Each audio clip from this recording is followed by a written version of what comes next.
no había mejor manera de empezar una clase sobre Levinas que esta, y vamos a ver por qué.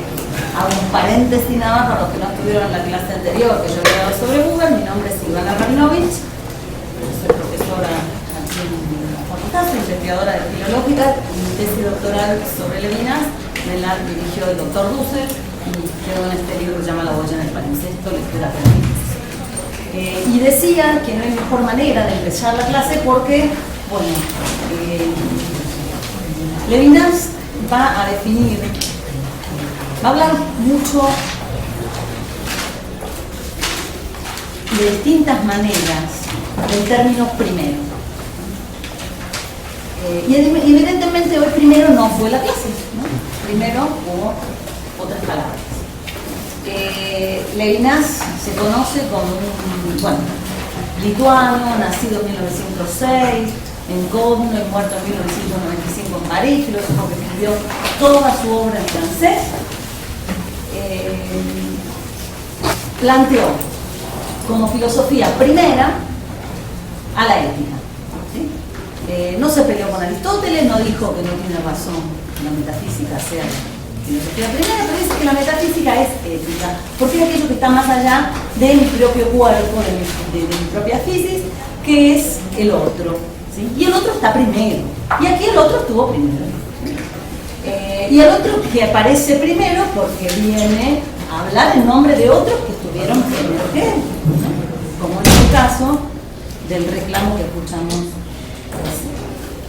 Bueno, vamos a empezar a hablar entonces de esa prelación del otro, ¿sí? Primero no en el sentido ordinario del término, no es que el otro llegó primero y es cierto, ¿sí? Todos tenemos padres, todos, alguien nos precede, pero el primero en Levinas es un primero de prelación, ¿sí?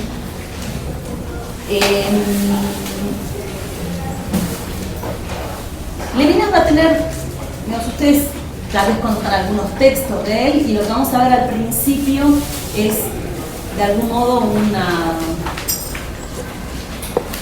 como una réplica, ¿sí? De Benjamin.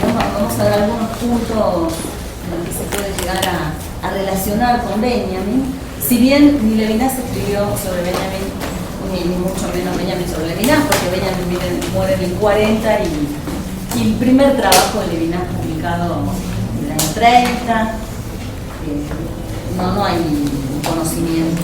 Sin embargo, ustedes sabrán por Mikhail Bakhtin el pensamiento dialógico y que hay relaciones dialógicas entre pensamientos, aun cuando los autores no se conocen.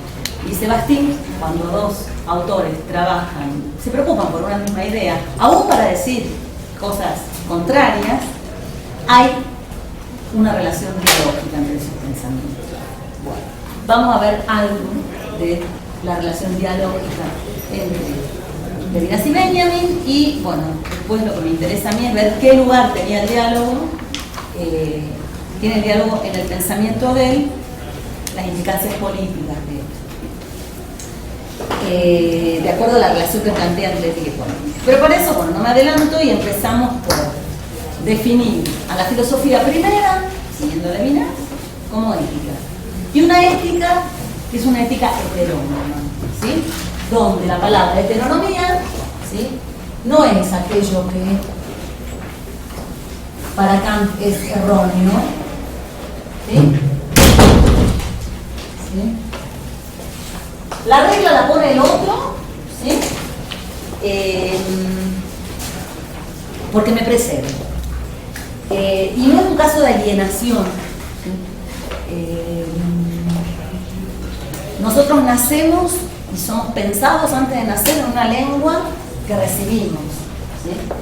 Descartes había escrito, ¿sí? Pienso, luego soy, había llegado a esa conclusión, y varios autores en el siglo XX, a partir de los años 20, empiezan a dudar de esa afirmación.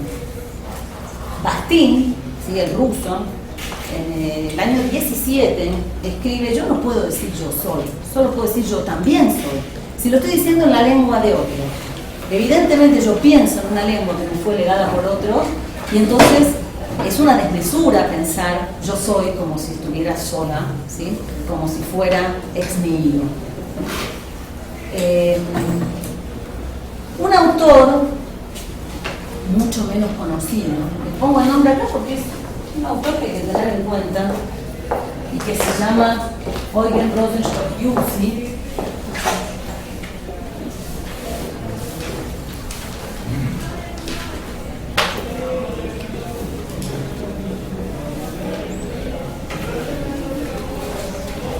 Va como a redoblar la apuesta y decir, no es cogito ergo sum, ¿sí? Va a decir respondeo ex immutable. Es decir, yo respondo aún cuando cambien. Y Rosenstock-Huessy es conocido por su epistolario con Rosenzweig. Creo que tuvieron una clase de Rosenzweig aquí. Y que habla sobre el cristianismo, el judaísmo. Conocido también por un texto que se llama The Origin of Speech, ¿sí? Que es como el origen del habla, de la palabra, mejor dicho. Y bueno, hay acá una inquietud respecto de esta fe de la filosofía de pensar que uno piensa solo, ¿sí? Levinas entonces, en este mismo ambiente, porque ni conoció a Rosenstock, puede ser que lo haya conocido porque conocía muy bien a Rosenzweig. Ustedes saben que Levinas en 1961 escribió un libro que se llama Totalidad Infinito, y ahí dice algo que no se debe escribir. Ustedes no pueden escribir eso jamás en una tesis ni en un libro, que es Rosenzweig tan presente en este libro que es imposible citar, ¿sí? Entonces es una cosa que uno no puede darse el lujo de hacer jamás. Levinas lo hizo, ¿sí? Él tenía, digamos, una afinidad muy grande con Franz Rosenzweig, y a través de Rosenzweig es imposible que haya conocido a Rosenzweig. Yo hablo, ustedes sí vieron una clase de Rosenzweig, ¿no es cierto? Sí. Bueno, sigamos. Usted, si ven que yo estoy yéndome sola, deténganme y vamos juntos, ¿sí? Bueno, entonces, en esta misma inquietud de la época, ¿sí? Levinas, ¿sí?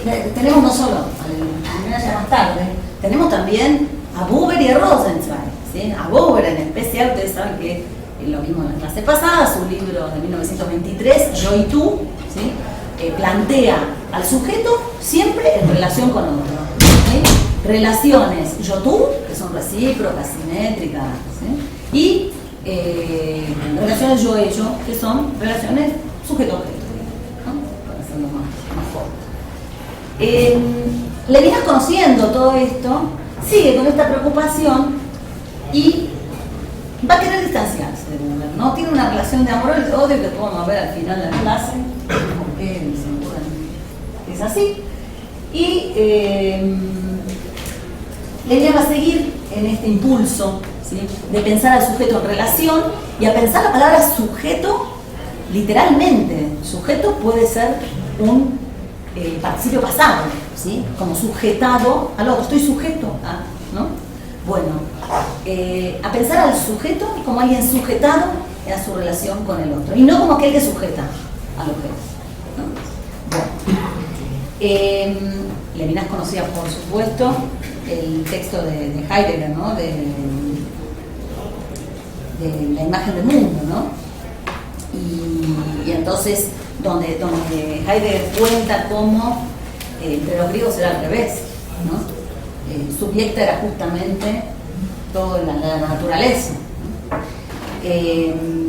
Y bueno, Heidegger marca el error. Lo que pasa es que a Levinas está muy preocupado, ¿no? Heidegger no le interesa para nada quedar asociado con él, si bien en los años 28, 29 estudió, fue a estudiar con Husserl y se encontró con Heidegger. Y sí, y quedó deslumbrado también con Heidegger. Acuérdense que en el año 27 Heidegger publica Ser y Tiempo, y Levinas dice que esas primeras páginas de Ser y Tiempo, ¿sí? Hablaban de una apertura que a él lo lleva por los caminos de la ética, cosa que a Heidegger no.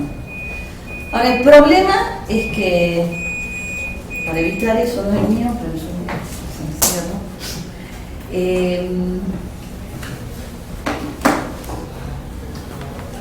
el problema es que en el año 34 Heidegger acepta la rectoría, ¿sí? en Freiburg, y a Levinas le parece escandaloso eso. Y entonces escribe, en el año 33, en el 34, Levinas escribe un texto en una revista que se llama Algunas reflexiones sobre la filosofía del hitlerismo. No sé si lo han escuchado nombrar. Aparece en un librito chiquito de Fondo de Cultura Económica, no de los breviarios, pero de otra colección que está en Argentina, se consigue. Es un texto delicado, o sea, Levinas no quiso republicar durante mucho tiempo, porque decía, ¿cómo me atreví a hablar de filosofía del hitlerismo? Y además son algunas reflexiones, ¿no? ¿Qué se podía decir inmediatamente en el año 34? Pero Levinas de ahí sienta de algún modo las bases de lo que va a desarrollar a lo largo de toda su vida. En algunas reflexiones sobre la filosofía del hitlerismo, él va a hablar de un sujeto que está encadenado a su sangre, ¿no? De algún modo el hitlerismo se caracteriza por definir a los sujetos y su destino de acuerdo a la sangre con la que nacieron. Algunos van a tener derecho a vivir y muchos no. Y entonces él va a hablar de algo que en francés es expatrié, como estar orillado, estar orillado a su propia sangre, cosa que al año siguiente, porque esto fue en el 34, en unas reflexiones sobre la filosofía del hitlerismo, en el año 35 escribe un libro que marca ya el camino por el que él se va a embarcar, y es De la evasión, ¿sí? El texto de la evasión del año 35 traduce toda esta, sin nombrar a Heidegger, por supuesto, porque en algunas reflexiones sobre la filosofía del hitlerismo él no nombra a Heidegger, no hace falta nombrar a Heidegger, ¿sí? Su complicidad ya lo decía todo. En el año 35 lo que él va a hacer es mostrar cómo el camino hacia la ontología fundamental no es ajeno a no es ajeno al mal, ¿sí? Y conduce al mal, a un mal elemental, ¿sí? Y ese mal elemental tiene que ver con otra forma de estar encadenado, orillado, que ya no es a la propia sangre, ¿sí? Sino al propio ser. Bueno, hagamos el camino, ¿sí? Del ente al ser. Busquemos el ser puro y neutro y nos encontramos con la noche más monstruosa, ¿sí? Y entonces, ¿qué hay que hacer cuando uno se encuentra en esas situaciones? Hay situaciones que, y todo esto lo hace por un camino fenomenológico, obviamente, hay situaciones que nos obligan, en las que estamos orillados y nos obligan a escapar, ¿sí? ¿Cuáles son esas? Por eso el libro se llama De la evasión, el libro del 35. ¿Cuáles son esas situaciones? La náusea es una de ellas, ¿sí? Cuando uno siente una náusea, una situación en la que necesita salir, lo que nos libera de la náusea es el vómito, ¿sí? Y así como habla de la náusea, habla de la desnudez, ¿sí? No la desnudez del boxeador o del aporista, no, esa desnudez de cuando uno es descubierto, ¿sí? Y no debería ser descubierto, cuando uno quisiera decir que lo trae la tierra, ¿no? En ese momento, que no debería ser visto, ¿no? O va a hablar también de otras situaciones más adelante, en otro libro, por ejemplo, la pereza, ¿vieron? Y no solo la pereza, que se lo toma de un personaje literario ruso, sino de el insomnio, ¿sí? ¿Vieron cuando da el insomnio y uno todavía no decide si por fin, bueno, ya se rinde el insomnio y se levanta y hace algo, ¿no? O se duerme con alguna cosa, ¿sí? Se ayuda con algo para dormir, pero salir de esa situación, ¿sí? Que es necesario. Y la evasión, lo que tiene, repito, texto de 35, son textos muy tempranos de Levinas, lo que plantea es una salida, no hacia dónde, ¿sí? No dice hacia dónde salir. Lo que sí es necesario huir de esto, ¿sí? Bueno, entonces allí a donde Heidegger nos condujo, huyamos, dice Levinas. Y entonces, bueno, vienen años duros, ustedes saben, Levinas era judío, pierde su familia, casi toda su familia, logra salvar, era muy amigo de Blanchot, y entonces Blanchot le salva a la mujer y a la hija, que las manda a un convento, y Levinas, aunque había nacido en Lituania, hablaba muy bien varios idiomas, el ruso, el alemán, por supuesto. Levinas participa como soldado francés, o sea, él se enrola como francés y, bueno, como soldado francés cae prisionero, está en un campo, pero como soldado francés, es decir, no llegó a un campo de exterminio como su familia, ¿sí? Y entonces en esos años Levinas escribe, ¿sí? Escribe en libretas, ¿sí? Salieron ahora sus libretas de cautiverio, empiezan a salir ahora textos inéditos de Levinas sumamente interesantes, y de eso voy a hablar en la última parte. Y va gestando toda una serie de trabajos que va a exponer durante el año 47, ya después de la guerra, ¿no? Después de la Segunda Guerra. Tal vez conozcan un libro que se llama El tiempo y el otro, ¿sí? Año 47, son unos cursos que dieron 47 y 48. Y está otro que se llama, provocadoramente, De la existencia al existente. Está planteando que lo que Levinas plantea no es el camino inverso al de Heidegger. Él no dice, uy, qué horror, salimos del ente, llegamos al ser, el ser es horrible y volvamos al ente. No, no dice eso. Él dice, salimos del ente con el ser olvidado, llegamos al ser y esto es lo que nos está marcando, ¿sí? En esa angustia, esa situación en la que estamos, es que hay una salida posible y esa salida posible está en el otro ser humano, ¿sí? No en el objeto, sino en el otro ser humano. Y bueno, estas salidas se dan, lo desarrollan también en el tiempo y el otro, ¿sí? En el erotismo, en la filiación también, ¿sí? En la paternidad, concretamente.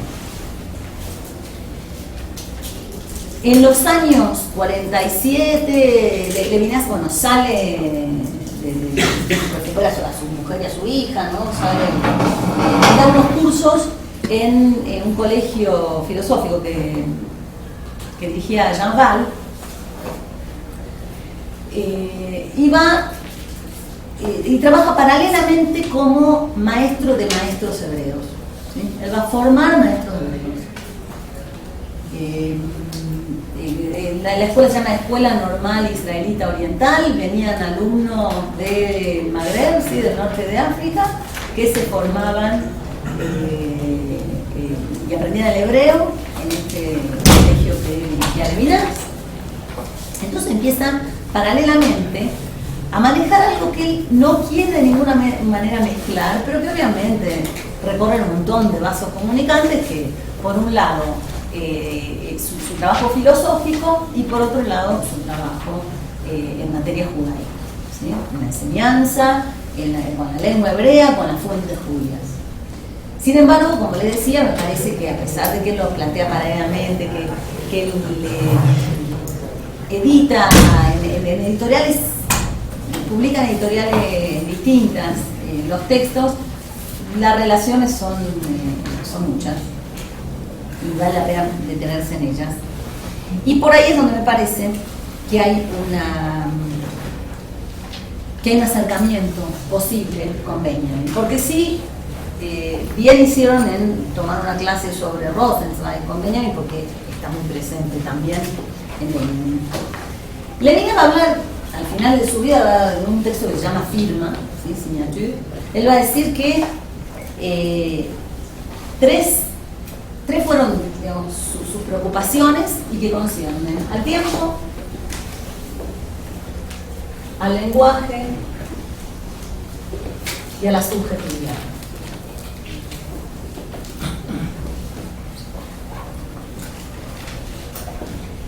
Respecto al tiempo, él va a hablar de un tiempo diacrónico, ¿sí? El tiempo lo hereda de Rosenzweig. Ese tiempo desformalizado de la estrella de la redención. ¿Ustedes recuerdan cómo se conformaba el tiempo en Rosenzweig?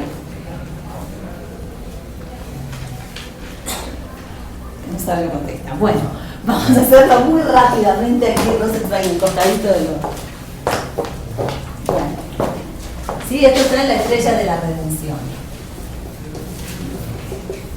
Rosenzweig va a decir que tres elementos pensados por la filosofía separadamente, sí, 60 segundos se estos tres elementos separados, la contribución judía, ¿sí?, del pensamiento judío, es la relación entre estos tres elementos. Y estos tres elementos son Dios, el hombre y el mundo. ¿Sí? Bueno, pensados separadamente. ¿Qué hizo el judaísmo?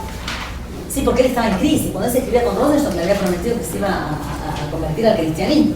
Pero en un momento, bueno, siempre hay estos relatos así, que aunque no sean verdad, son falacias así, que nos sirven para recordar algo, para que entre al corazón. Dicen que Rosenzweig entró a un oficio del Día del Perdón o de la Reconciliación en una sinagoga muy pobre, así, muy humilde, y ahí se dio cuenta que todavía el judaísmo tenía un sentido, ¿no? Entonces, bueno, decidió no convertirse y escribe este libro en el año 21, pero de todo eso ustedes ya hablan. ¿Cómo se relaciona Dios con el mundo? Según la Biblia, no les pregunto a ustedes, les pregunto así, según la Biblia, ¿cómo se relaciona Dios con el mundo? ¿Qué le hizo Dios al mundo? Lo creó. Por la creación. ¿Y cómo se relaciona Dios con el hombre? Claro, se le revela, exacto. ¿Y cómo se relaciona el hombre con el mundo? ¿Cómo se debe relacionar el hombre con el mundo más, digamos, descriptivamente, porque no es descriptivo? ¿Qué debe hacerle el hombre al mundo? Redimirlo, hasta la redención. Qué bueno que vimos. Bueno, entonces, estos tres elementos se unen, ¿sí? Esta es la estrella de la redención. Tenemos una creación que alude a un pasado que no fue el presente de nadie, ¿sí? Porque si recuerdan el relato de la creación, el hombre fue creado el sexto día, es decir, como dice un relato talmúdico, hasta los mosquitos fueron creados antes que el hombre, ¿sí? Entonces, es un pasado inmemorial, podemos decir, un pasado que no fue el presente de nadie. Acá lo que pasa cuando se deformaliza el tiempo es que la unidad del tiempo no es el presente. No es el tiempo una línea llena de segmentos de presente, ¿sí?, que va arrojando esos segmentos hacia el pasado, ¿sí? No es eso. El pasado no es un presente que pasó, ni el futuro un presente por venir, ¿sí? El pasado es un pasado absoluto y que de hecho está todavía ocurriendo, porque la creación no deja de ocurrir, dice Rosenzweig. La revelación sería el presente, que tiene de todo menos de presencia. Es un presente que, para decirlo derridianamente, lo que hace es dislocar al sujeto. Cuando Dios se le aparece un profeta, pasan cosas terribles, ¿sí? El profeta se sale de sus cabales, dice cualquier cosa. Lean el primer capítulo de Ezequiel, ¿sí?, se van a acordar de eso. Describe algo que nadie en sus cabales puede describir, ¿sí? O bajo el efecto de alguna hierba. El profeta, cuando Dios se le presenta, es como que inmediatamente queda fuera de quicio, ¿sí? Entonces eso sería el presente. Nada parecido a la presencia. Y, o sea, nada que ver con la representación. Y, por último, la redención es un futuro que podríamos decir, con Derrida también, que es por venir, más que futuro. Es algo que está viniendo, es algo que, como dice Rosenzweig, como dice Benjamin en las tesis, es la pequeña puerta por la que puede entrar el Mesías. O sea, el tiempo mesiánico, aquello por venir, ¿sí?, aquello que es llamado lo postrero de los días, así vamos a ver por qué, está en todo momento. Benjamin lo escribe en el peor momento de la historia, ¿sí?, como dicen, la medianoche de la historia. En el momento más desesperado, él lo ve lleno de esperanza. Se parece un poco a ese aforismo de Kafka que dice: hay mucha esperanza, no para nosotros, ¿sí? Bueno, hay mucha esperanza, dice Benjamin, cuando dice que cada segundo es la pequeña puerta por la que puede entrar el Mesías, ¿sí? No para nosotros, porque en este momento estamos viviendo lo peor, y la verdad, con lo que describió el compañero recién cuando vino, podríamos estar de acuerdo, ¿sí? Pero no olvidemos que cada segundo es la pequeña puerta por el Mesías, es decir, uno tiene que ponerse en tal estado de receptividad que no es inacción, pero sí es sensibilidad, ¿sí? O una hipersensibilidad, ¿sí? Una hiperestesia, podría decirse, para dejar advenir aquello otro que sí está ahí, simplemente que uno muchas veces no es capaz de verlo, ¿sí? En general no es capaz de verlo. Bueno, el futuro tiene que ver con eso, con algo no representable, tanto el pasado como el presente y el futuro. Rosenzweig los desformaliza, y esta temporalidad es la que van a tomar tanto Levinas como Benjamin, y alude a este tiempo de redención que, ahora vamos a hacer un homenaje a Dussel, que no está, y la otra vez me pedía que ponga palabras en hebreo. Yo lo pongo para el que necesita, ustedes no tienen que copiar los dibujitos, pero yo lo pongo porque puede llegar a servirle a alguien. El tiempo mesiánico se llama Aharit Hayamim. No sé por qué uso mayúsculas, porque el hebreo no tiene mayúsculas. Hay algo bueno en el hebreo que no tiene mayúsculas, pero uno tiende a esencializar todo, ¿no? Buah, lo lamento, bueno, no tengo que borrar. Aharit Hayamim. En hebreo vamos a retener esta raíz, ¿sí? Es la Aleph, la Het y la Resh, ¿sí? En hebreo esto se escribe, saben que se escribe al revés, ¿no? De acá para allá, entonces es Aharit Hayamim. ¿Ustedes leyeron el Aleph de Borges? Sí. Él habla de una interpretación cabalista, ¿sí? La letra Aleph, con esto de que abre para las 4 direcciones, consideran los cabalistas que designa el infinito, ¿sí? Que alumbra el infinito, y entonces por eso ese punto, ¿se acuerdan? Cuando va él a lo de Carlos Argentino Daneri y ve ahí en el escalón, si no me equivoco, en el 19, ve ese punto en el que se ve todo. Bueno, él lo toma justamente de esta lectura cabalística. Ahora, bueno, dicho en paréntesis, Aharit Hayamim, esta raíz, ¿sí? Puede ser tanto. Y acá está dicho como Ahar, que es la posteridad, lo posterior, ¿sí? Aher es el otro. Puede ser tanto lo postrero de los días, porque esos son los días de la historia, o lo otro de los días, es decir, algo diferente de la historia, de lo mesiánico, ¿sí? No es representable como esto, que nosotros mismos, ¿no? Puede ser también Ahor, y eso es muy interesante, que es lo que está atrás, ¿sí? Puede ser posterior en el sentido de venir en adelante, o puede ser también aquello que está atrás. Acuérdense del ángel, ¿sí? Del ángel de la tesis 9, ¿sí? Que, ¿sí? Está mirando para atrás, según Benjamin, horrorizado, ¿no? Y, bueno, la tormenta lo lleva hacia el futuro, pero él mira hacia atrás. Nosotros tenemos a Ahor y a Ahar, ¿no? En una, digamos, siempre en una atmósfera de tiempo mesiánico, ¿sí? Se refiere Benjamin. Estoy hablando de Benjamin, pero podría estar hablando tranquilamente de Levinas, ¿sí? Cuando hablo de el tiempo mesiánico, ¿sí? Y de esa raíz que también, ¿sí? Es la raíz que conforma a Achrayut, que es la responsabilidad. Y si esto nos sirve para la tesis 9 de Benjamin tranquilamente, porque el ángel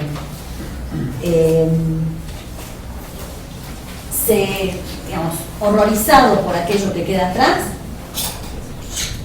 de algún modo está anunciando aquello mesiánico por venir, ¿sí? Esperando aquello mesiánico por venir. Esperar no quiere decir no hacer nada, ¿sí? Nosotros venimos de una tradición filosófica que privilegia la actividad, un activismo filosófico que muchas veces se agradecería que sea menos, ¿sí? Y donde lo pasivo siempre se considera algo, bueno, lo sabemos culturalmente en México, no hace falta explicar mucho más, digamos, es algo desgraciado del pasivo, ¿sí? Algo no deseado. Contrariamente, pasividad, que es una palabra que Levinas va a trabajar en 1974, en su libro De otro modo que ser, ya de una manera constante. La pasividad es la capacidad de recibir, ¿sí? De ser afectado por lo otro, por el otro, ¿sí? La pasividad es hospitalidad, ¿sí? Es la posibilidad de esperar, como cuando entramos, igual, como cuando a mí me tocó esperar que abren otros, con otros, ¿sí? Bueno, se juega constantemente la posteridad mesiánica con la alteridad, es decir, el otro significa que el otro no es otro como yo, significa que el otro tiene algo, si bien se parece muchísimo a mí, hay algo que me queda siempre afuera, ¿no? Ajor, atrás, ese pasado que al historiador, al materialista histórico benjaminiano, lo llama, ¿sí? Lo obliga a responder, ¿sí? Y ahí la responsabilidad a responsabilizarse por el pasado, que no fue propiamente su pasado, ni que él no es responsable en ese sentido miserable que nosotros solemos nombrar a la responsabilidad. Digo miserable en el sentido de que es muy mezquino, ¿no? Tal vez la palabra miserable es muy fuerte, mezquino, en el que pensamos que soy responsable por las cosas que yo ocasioné, aquello que yo no ocasioné, no soy responsable. Pues no, la responsabilidad siempre va a tener al otro como raíz, ¿sí? Y mi responsabilidad es responsabilidad con el otro, y esto es la responsabilidad del otro, ¿sí? Y esto es lo que constituye al sujeto, según Levinas, pero también lo que constituye al historiador de Benjamin, ¿sí? Bueno, tampoco es para decir que, Benjamin y Levinas dicen lo mismo en todo, pero fíjense que hay muchos, pero muchos hilos comunes. Bueno, el segundo tema, ¿quedó claro esto? El segundo tema es el lenguaje, ¿sí? Habrán visto a lo mejor los textos de Levinas, de Benjamin, que tocan el lenguaje. Está sobre el lenguaje en general, sobre el lenguaje de los hombres, está el texto sobre el traductor, está el narrador también. El lenguaje en Benjamin tiene mucho de traducción, ¿sí? A mí me gustaría hablar de la traducción así, bajarlo a un nivel bien popular y pensar en una canción de Jarabe de Palo que dice: en lo puro no hay futuro, el futuro está en la mezcla de lo puro, en la mezcla de lo puro, que antes que puro fue mezcla, ¿no? No, la mezcla de lo impuro que antes que puro fue mezcla. Bueno, es decir, me hice un lío, que no hay pureza en sí, ¿sí? Que la búsqueda de la pureza es un problema que Levinas se encuentra ya en el año 34 y como víctima de esa búsqueda de la pureza de la sangre, ¿sí? Él está entre las sangres impuras, como judío, Benjamin también, y los dos que muestran es, digamos, que no hay tal cosa como algo puro que fue contaminado por otra cosa. Toda cultura, toda lengua es resultado de su relación con lenguas anteriores, ¿sí? Por eso tenemos que inventar en lingüística a una madre semítica, una lengua madre semítica. No existió la lengua madre semítica. Hay lenguas que son familiares entre sí, ¿sí? Pero no se podría decir cuál es la más pura de entre ellas. Bueno. El lenguaje como facultad, no como lengua, sino como facultad humana, para Levinas va a tener, ya en la obra del 74, de otro modo que ser más allá de la esencia, va a tener como dos elementos que lo constituyen, que son el decir, así, eso sí lo pone en mayúscula, el decir y lo dicho. Y nosotros en general nos movemos en el ámbito de lo dicho, ¿sí? Y el decir podríamos describirlo como el escuchar, como el recibir al otro, ¿sí? El decir es un gesto, ¿sí? Es algo corporal no racionalizado, es aquello por lo que yo recibo al otro, ¿sí? Hay acá una figura cabalística importante, que es, no es que Levinas ha llamado mucho la cábala, pero como hay un profesor de él, un lituano, ¿no? El Rabbi Haim de Volodin, que algo se interesó por la cábala, recupera una idea de contracción que en hebreo se llama tzimtzum, ¿sí? Y el tzimtzum en la cábala dice que Dios cuando creó el mundo se contrajo, o sea, el mundo no es lo mismo que Dios. Dios se contrae, ¿sí? Le hace lugarcito al mundo, que es otro, para que aparezca. Y algo parecido pasa en el decir. Cuando el otro se me presenta, entonces el diálogo, el encuentro con el otro, siempre empieza con una irrupción del otro, ¿sí? Y esa irrupción siempre es violenta, ¿sí? Y no hablo de violencia con los términos espantosos que estamos viviendo hoy en día y que vemos en los diarios, sino violencia como una, digamos, el lenguaje es violencia, ¿sí? La gramática es violencia, el lenguaje. Y hablar a otro también es violentarlo, no quiere decir que uno le hace un daño muy grande, pero uno lo saca, ¿sí? Así como la revelación, si hay algo violento es la revelación, ¿sí? El hecho de que alguien se dirija a mí siempre, de algún modo, ejerce alguna violencia. Hay algo que va a recoger Derrida de Levinas sobre el lenguaje, que es el tema de la hospitalidad. Y Derrida recurre a un libro que yo lo recomiendo a todos que lo tengan en la biblioteca, que se llama Vocabulario de las instituciones indoeuropeas, de Emile Benveniste, un lingüista. Y ahí se pone a rastrear hospitalidad y dice, bueno, hospitalidad tiene que ver con hospes, ¿sí? Que es el extranjero que acogemos, ¿sí? Y que tiene los mismos derechos que nosotros. Y también, junto con hospes, está hostis. ¿A qué le suena hostis?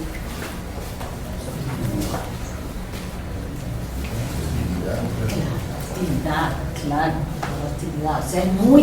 En la hospitalidad, digamos, están con un juego de tensión, ¿sí? El recibir al otro, el hacerle lugar al otro y aquello donde el otro es violento, ¿no? Para eso yo suelo recomendar, para entender el concepto de hospitalidad y de hospitalidad sin condición, porque ¿qué hace Derrida? Derrida politiza a Levinas. En buena manera podemos decir que Derrida, si no hubiera habido Benjamin y Levinas, hubiera sido muy huérfano Derrida, ¿sí? Y tal vez no hubiera nacido.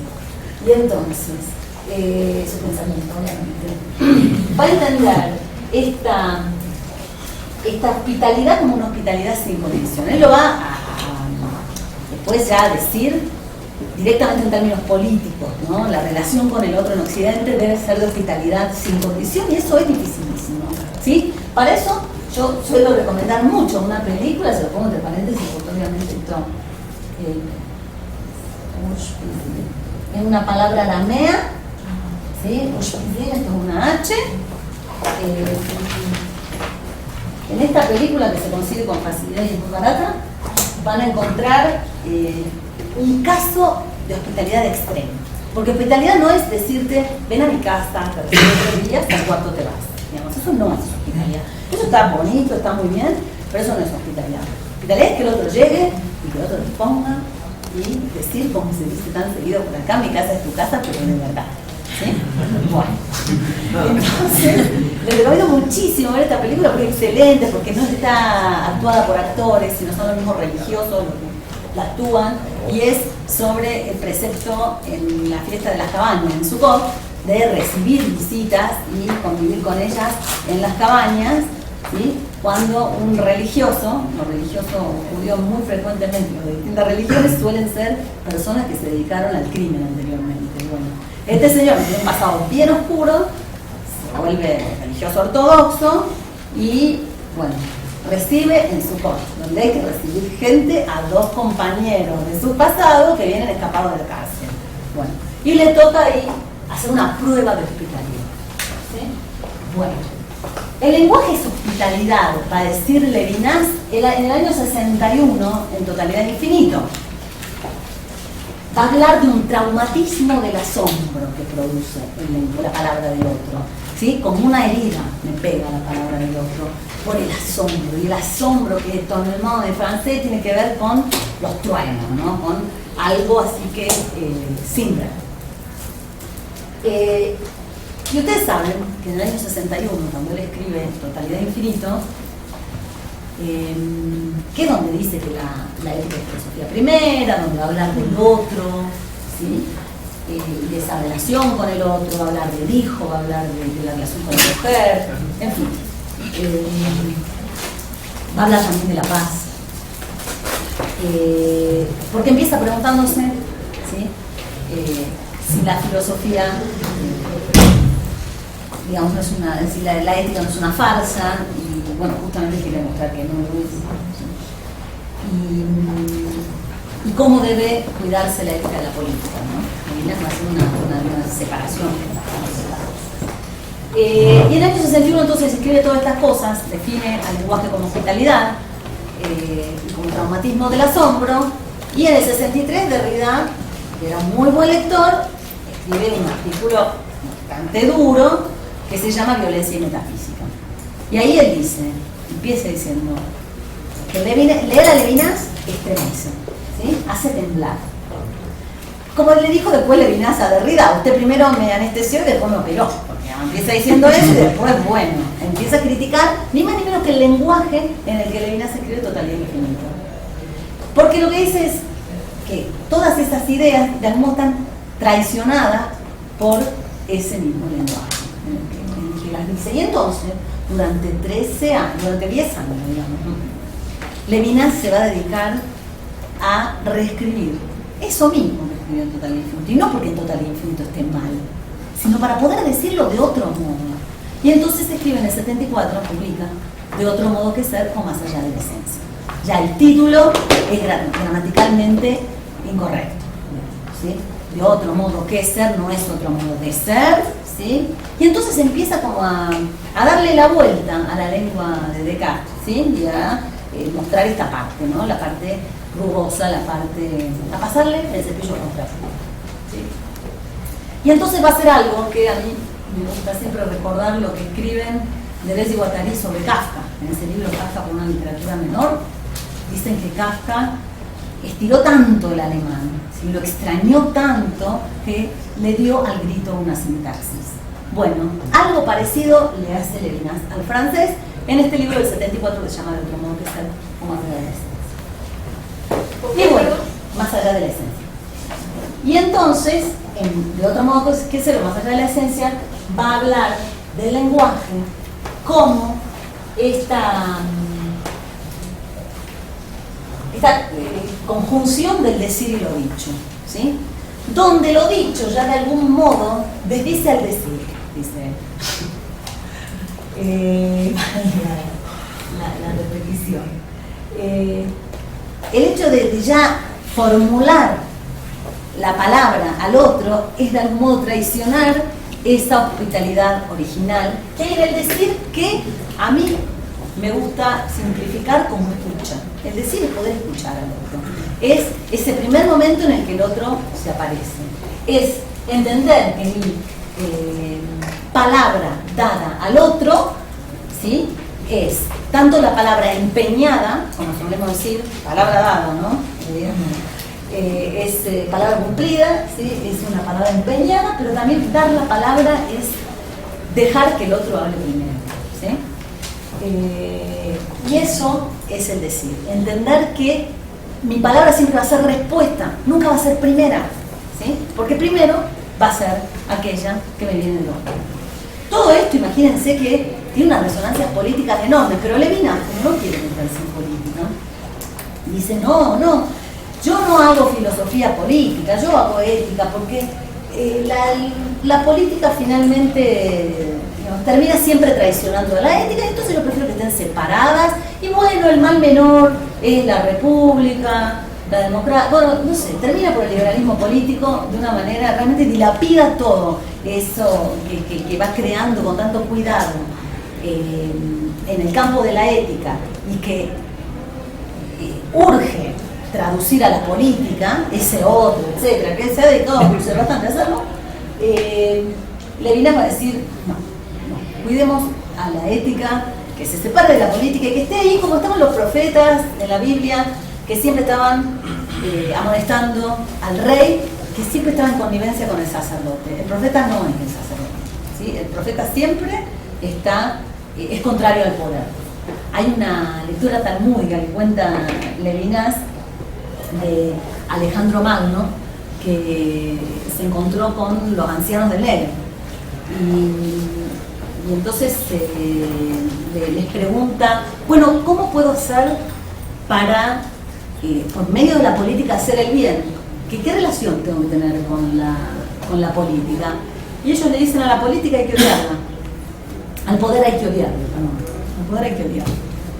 Y Alejandro dice, no, o sea, yo quisiera usar, ¿sí? Él es el alumno de Aristóteles, ¿no? Él quiere usar todo lo aprendido para gobernar. Y los ancianos le dicen, no, nada que hacer. Bueno, está bien, ya que no se puede hablar de esto, Alejandro les dice, me quiero ir al África, ¿cómo hago para irme al África?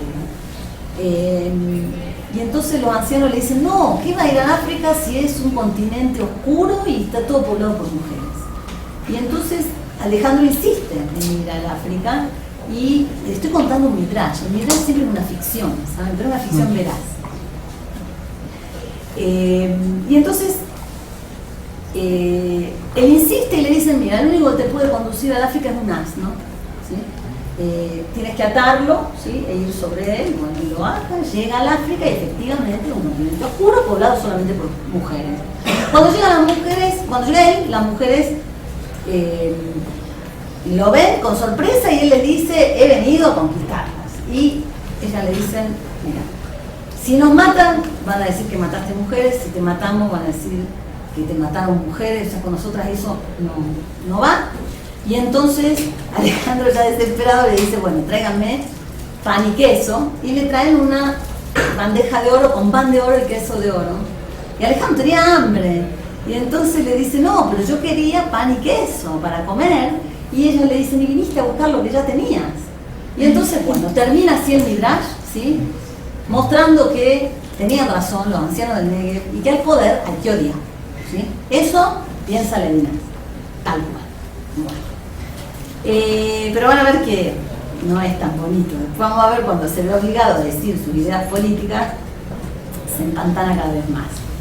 Bueno, por último, la subjetividad. Sí, habíamos hablado ya del tiempo, del lenguaje y ahora de la subjetividad. Y la subjetividad ya habíamos dicho que es un sujeto que nace en un tiempo que es de otro, ¿sí? Y que el tiempo ese siempre lo va a trascender también. Y en una lengua y en un lenguaje que es de otros también, ¿sí? Y que también lo va a trascender. Y así se define el sujeto, en su relación de sujeción con el otro, y en su obligación de responder, ¿sí? Con una responsabilidad que lo constituye respecto del otro. ¿Y qué es una responsabilidad? Que le atañe no por haber ocasionado la desgracia del otro, ¿sí?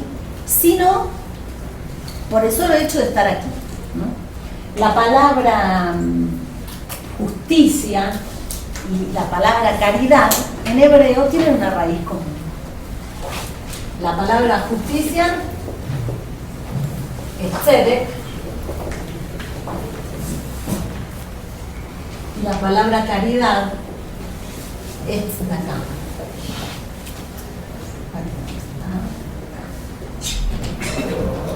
La raíz es, la T centra es una letra, la D es otra, la K es otra, ¿sí? Así es en hebreo, así es en hebreo. Tzedek y tzedakah, se escribe igualito, nada más que tiene tzedakah, nada más. ¿Qué quiere decir en la tradición que es tan bien conocida Levinas? Que la caridad no tiene nada que ver con la gracia, con Haris, ¿sí? Ni con la belleza del alma, sino con la justicia. Que el mundo había sido creado de manera equilibrada y que las generaciones desequilibraron esa creación, ¿sí? Y que por esa es una deuda contraída por generaciones pasadas, pero que uno llega como heredero de esa deuda y tiene la obligación en su relación de redención del hombre con el mundo de achicar esa brecha, ¿sí? Que ha desequilibrado entre unos y otros, entre ricos y pobres, etc., ¿no? Y bueno, el sujeto está sujetado a eso, ¿sí? Y su responsabilidad no es la responsabilidad por algo efectivamente contraído por él, sino que es una responsabilidad por algo que va a llamar como un pasado inmemorial, ¿sí? Un pasado en el que él no tiene presente. Y bueno, este es el sujeto de la heteronomía, ¿sí? Es el sujeto heterónomo de la iglesia. Hecho este preámbulo, ¿les parece que les lea algo? ¿Cómo estamos de tiempo? Bien. Leo algo sobre...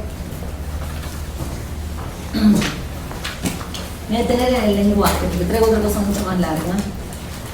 Pero bueno, lenguaje y paz, en torno a totalidad e infinito. Dice Levinas en Totalidad e Infinito, la esencia del lenguaje es amistad y hospitalidad. Y Levinas, en el año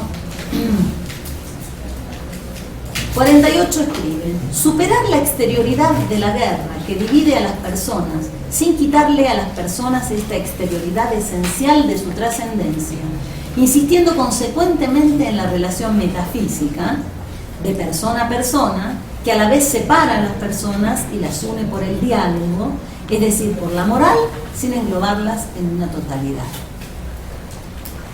La primera parte yo la llamé amistades archivadas. Quisiera compartir la grata sorpresa que me causó leer el libro Paroles et Silence, que contiene escritos inéditos de Levinas.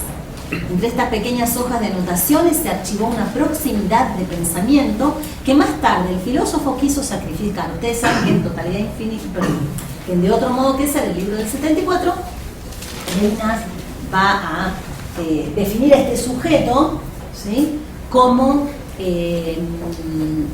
por su proximidad para con el otro. La palabra proximidad, eso se lo debe a Buber y a Rosenzweig cuando tradujeron el Antiguo Testamento. La palabra sacrificio, ¿sí?, en hebreo es korban,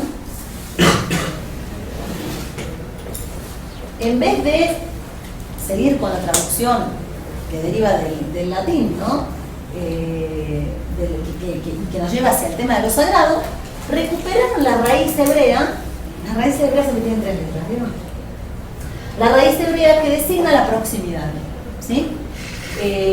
Sacrificar a alguien significa elevarlo para que se acerque a Dios, ¿no? Entonces ellos pusieron acento en la proximidad, y Levinas va a hablar de esta relación de sacrificarse por el otro, de ser rehén del otro, incluso va a decir, ¿sí? En el sentido de, ¿qué es lo que pasa? A ver, todo esto que yo estoy contándoles de Levinas tiene que inscribirse en la ética, que es una razón ética preoriginaria. ¿Qué quiere decir esto? No quiere decir que Levinas era un hombre que la vida le fue tan edulcorada que experimenta que el sujeto es infinitamente bueno y responsable por el otro. Vivió 2 guerras mundiales, perdió la familia, o sea, pasaron cosas atroces. Y sin embargo, él dice, nosotros le damos un crédito así sin criticar a esa maldad originaria del ser humano, esencial, hobbesiana. Y no se trata de hacer otro esencialismo contrario, porque ya lo hizo Rousseau, ¿no es cierto? No se trata del buen salvaje. Se trata de que nosotros la maldad la constatamos, por supuesto, ¿sí? Constatamos la maldad, y así como hay estos gestos espantosos de maldad, estos actos espantosos de maldad, hay un montón de gestos de bondad. Él no habla del bien, en mayúscula, habla de la bondad, ¿sí? Y gestos de bondad los hay. En el caso este del sacrificio es algo muy especial.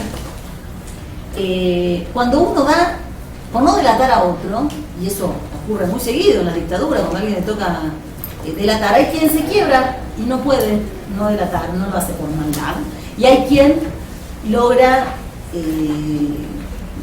contenerse y no delatar al otro. Aquel que da la vida por el otro, de ningún modo Levinas está llamando a autoinmolarse a la gente, pero sí a entender que esta sensibilidad para con el otro es mucho más frecuente de lo que nosotros nos imaginamos, lo que nosotros recordamos, ¿sí? Eso también existe.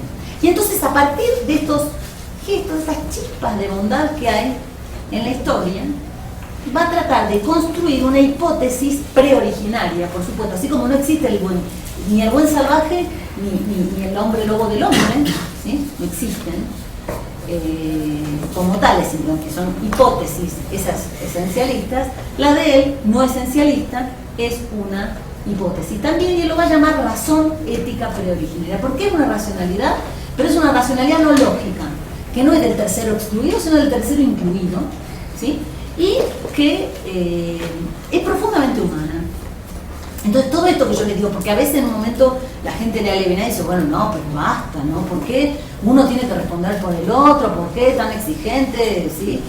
Y además, si uno lee la descripción del sujeto en Levinas, le parece estar leyendo la descripción de un psicótico. Lean el libro de François Dawan, que se llama La locura de Wittgenstein, y le va a parecer que los locos de Dawan, ¿sí? Que son nietos cuyos abuelos estuvieron en la Primera Guerra Mundial, y por todo aquello que no les quisieron contar, salta la psicosis en la tercera generación, ¿sí? Cómo funciona esa memoria de aquello que no se dice, justamente, cómo se transmite de una manera tremenda, en gestos, en actos, en un montón de cosas, ¿no? El loco, el psicótico, según Dawan, es aquel que tiene la capacidad de sentir el dolor del otro. Llegan pacientes a su consultorio y tienen el síntoma del cáncer que tiene ella. Y por supuesto no están enterados de que ella está enferma, ¿no? Y el sujeto levinasiano es muy parecido al psicótico. Lo que pasa es que el sujeto levinasiano es preoriginario, es decir, no es que le está exigiendo constantemente el ser humano el hecho de estar expuesto, ¿sí? Como siempre, seguramente Dulce le explicó cuando Levinas se abrió la camisa para decirle que eso era la exposición, ¿no? Bueno, no quiere decir eso, que todo el día ando, porque digamos, nadie sobrevive, soy Levinas, vivió 90 años, pero no olvidar que también eso está, y que también es parte de lo humano, tanto como lo otro, y que, según él, lo que pasa es que la manera en que se privilegió determinado pensamiento, determinada enseñanza y concepción del sujeto, del lenguaje, los caminos que eligió la filosofía, no son ajenos al mal, a la guerra, ¿sí? Y entonces darle a la ética otro lugar, ¿sí? Podría llegar, ¿sí?, a abrir la puerta para esa pequeña puerta, ¿no?, para que el porvenir venga de otro modo, ¿no? Bueno, entonces, con esto nomás les quería decir que hay una proximidad, y la adelanto, ¿no?, de Levinas con Buber, que después quiso sacrificar, ¿no?, para hacer honor aquí a la palabra hebrea. Estas notas preparatorias llenas de tachones, palimpsetos, pues son notas preparatorias, de él no publicó esos textos. Recién ahora que abrieron los archivos, se pudieron publicar. Palimpsesto mecanografiado y manuscrito que exponen en carne viva el proceso de escritura, bullen en las pulcras páginas de Totalidad Infinito, ¿sí?, que ahora se cumplen 50 años de Totalidad Infinito. Quisiera leer ambos epígrafes como un canon musical que va adquiriendo cada vez más fuertemente el ritmo de una payada. Una payada es cuando dos gauchos, ¿sí?, van como compitiendo en la palabra, ¿no? Van cada uno diciendo, tratando de reforzar su propia idea, su propia propuesta, ¿no? Y se va redoblando la puesta en la palabra. Es algo, la payada es típica de la literatura gauchera. O dicho en términos bíblicos, como un paralelismo que comienza por ser sinónimo y termina siendo por momentos antitéticos. Saben que la Biblia tiene un sentido, si no leen la Biblia, cuando la escuchan a esta mujer o la leen a Denise Dresser, es muy gracioso, escribe como la Biblia, ella escribe en paralelismo. Denise Dresser siempre dice una cosa y después repite lo mismo en otras palabras, ¿no es cierto? Bueno, eso se llama paralelismo sinónimo en la Biblia. La Biblia, un poco más esforzada que Denise Dresser, entonces a veces el paralelismo también es antitético y entonces pueden llegar a decir cosas contrarias, o incluso quiástico, ¿sí? Y dibuja un poco más el autor de la Biblia que de interesa. Bueno. Déjame que esto de abajo. Bueno. El paralelismo va a terminar siendo antitético. En 1961, o sea, en Totalidad Infinito, leemos la esencia del lenguaje es amistad y hospitalidad. 6 años antes, en este texto que se llama Le Vouloir, ¿sí? Que es como el querer, alguien escuchó en la radio, porque esto lo dijo en la radio, Levinas, la relación metafísica de persona a persona, que a la vez separa a las personas y las une por el diálogo, es decir, por la moral, sin englobarlas en una totalidad. Está hablando de diálogo, está hablando de persona a persona. Suena a Buber, Levinas. La presencia del diálogo en los archivos de Levinas llama la atención. Más tarde se cuidará de evocarlo y tratará de mantener la distancia de Buber. En una especie de agradecimiento incómodo, Levinas escribió en Totalidad Infinito: Buber ha distinguido la relación con el objeto que estaría guiada por la práctica de la relación dialogal que apunta al otro como tú, como compañero y amigo. Pretende modestamente haber encontrado en Feuerbach esta idea central en la obra de Buber. En realidad solo adquiere todo su rigor en los análisis en los que la expone Buber, y es allí donde aparece como una contribución esencial al pensamiento contemporáneo. Puede preguntarse, sin embargo, dice Levinas, si el tuteo no coloca al otro con mayúsculas en una relación recíproca, y si esta reciprocidad es original. A toda costa, Levinas quiere decir: yo soy distinto de Buber, porque Buber, como plantea esta relación dialógica que es recíproca, nos obliga a la reciprocidad. Y lo mío, que es la heteronomía, dice Levinas, no obliga a la reciprocidad. Si se da, pero ya es posterior. Entonces, en esa relación primera de contacto con el otro me reclama, y el otro, esa relación es asimétrica y es no recíproca. ¿Qué quiere decir? El otro es a la vez, ¿sí? Acá está el sujeto y aquí está el otro, que es a la vez el amo y el indiferente en esta relación. Él me reclama y por eso también es el amo de la relación, ¿sí? Entonces es una imposible asimetría, dice Levinas, en este encuentro con el otro, que siempre es un momento previo a la racionalización, ¿sí? Cuando alguien nos golpea el parabrisas del coche, ¿sí? Nosotros tenemos mil maneras de responder ante él, ¿sí? Podemos ser solidarios con la persona, podemos decidir que lo atropellamos, podemos hacer muchísimas cosas. Pero que el otro me interpele me obliga, ¿sí? Me recuerda esa responsabilidad preoriginaria. Yo puedo resolver lo que quiera, pero lo que quiera va a ser segundo.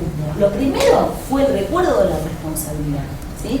Esa es la irrupción del otro, que es violenta siempre y que es lo que Levinas va a llamar interpelación del otro, ¿no? Entonces quiere distinguirse acá de Buber, y lo que va a hacer es como poner el acento en que Buber lo pone como condición, cosa que Buber en un momento dice que es una condición y de hecho lo va a explicar después en el 57. Bueno, sigo con lo que dice Levinas de Buber en Totalidad Infinito.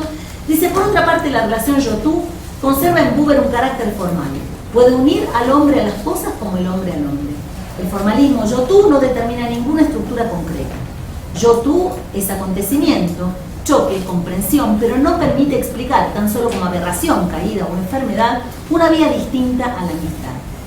La economía, la búsqueda de la felicidad, la relación representativa con las cosas, ellas siguen estando en una especie de espiritualismo desdeñoso, inexploradas e inexplicadas. Este trabajo no tiene la ridícula pretensión de corregir a Buber en estos puntos, dice Levinas. Se ubica en una perspectiva diferente, partiendo de la idea del infinito. Es decir, acá empieza un diálogo correcto. Sin embargo, en un epílogo escrito en octubre del 57, Buber había respondido a diversas críticas que se le hicieron a Yo y Tú, publicado en el 23. Y dice: toda relación, escribe Buber, yo-tú interna a un vínculo cuya especificidad es el accionar con un fin determinado de una parte por sobre la otra, existe gracias a una reciprocidad que nunca ha de llegar a ser completa por imposición, ¿sí? Nunca ha de llegar a ser completa, cosa que Levinas no quiere ver. Ya en 1923 quedaba claro que quien imposibilitaba la existencia de las relaciones yo-tú es una relación yo-tú que es eterna, ¿sí? Esto es infinita.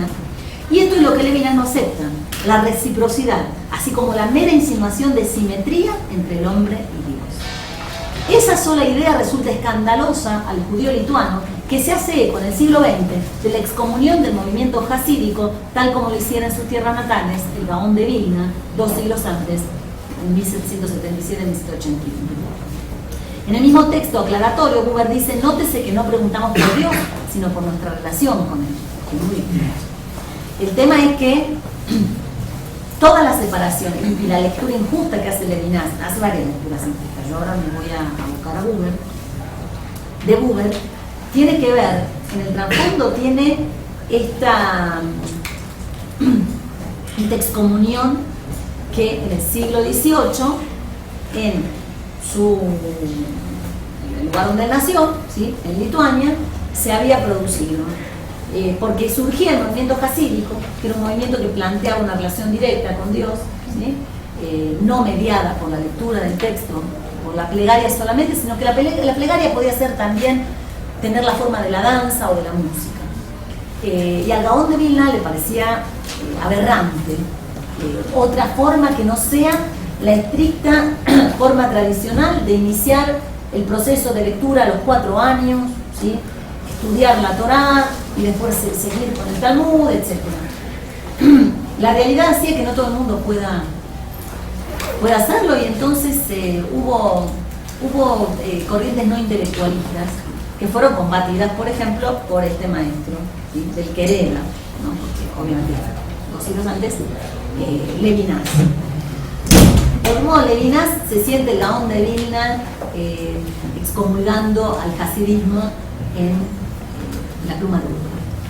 Adelantemos que tal vez lo que se encuentre dominando el horizonte de la lectura levinasiana de Buber sea este acto de excomunión del siglo XVIII. En otras palabras, Levinas lee a Buber desde una posición política tajante dentro de la religión judía, la de los intelectualistas que se llaman Mitnagdim, liderados por el Gaón de Vilna. El lituano lee en Yoitu la sombra del excomulgado Baal Shem Tov, que es el representante de los hasídicos.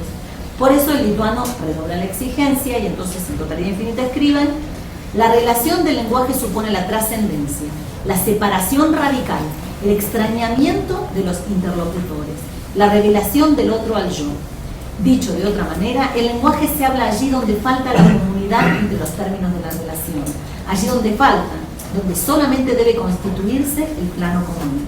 Se ubica en esta trascendencia. El discurso es, así, experiencia de algo absolutamente extraño, conocimiento, entre comillas, o experiencia pura, traumatismo del asombro, ¿sí? Eso es el discurso, traumatismo del asombro. Ya 13 años antes, mientras que estaba Totalidad Infinito, en su conferencia Parole Silence de febrero del 48, Levinas decía que la esencia del lenguaje es la enseñanza.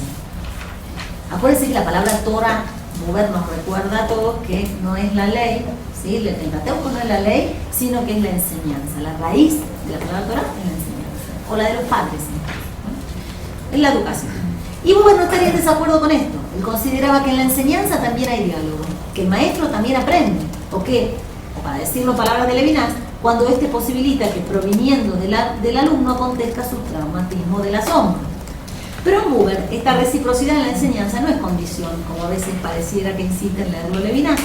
Por eso, en el mismo epílogo de 1957, Buber declara: ya sea que la relación yo-tú se termina o que adquiere el carácter de una amistad, que es totalmente distinto, es evidente que la relación específicamente educativa como tal no condice con la mutualidad plena.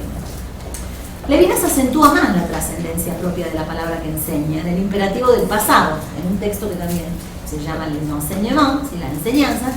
Dice Levinas: a la manera en que este pasado absoluto de mi elección y de mi creación me puede ser ordenado, yo lo llamo enseñanza. ¿Sí? Suena esta enseñanza como al reclamo del pasado sobre el historiador benjaminiano también. Y así se desarrolla una carrera en la que mientras Buber pone el cuerpo para responder ante el otro, Levinas insiste en cuestionar su propio lugar bajo el sol. Saben ustedes que el epígrafe del libro del 74, de otro modo que ser, toma un epígrafe de Pascal que dice: mi lugar bajo el sol es el principio de la usurpación. Bueno. Mientras que Buber da por supuesta la vulnerabilidad propia del sujeto, Levinas insiste en la violencia que le es inherente. En principio podríamos pensar que no se trata de pensamientos incompatibles, pero como desde el pasado absoluto, es decir, Lituania en el siglo XVIII, la enseñanza se le ordena, el filósofo obedece y marca su línea.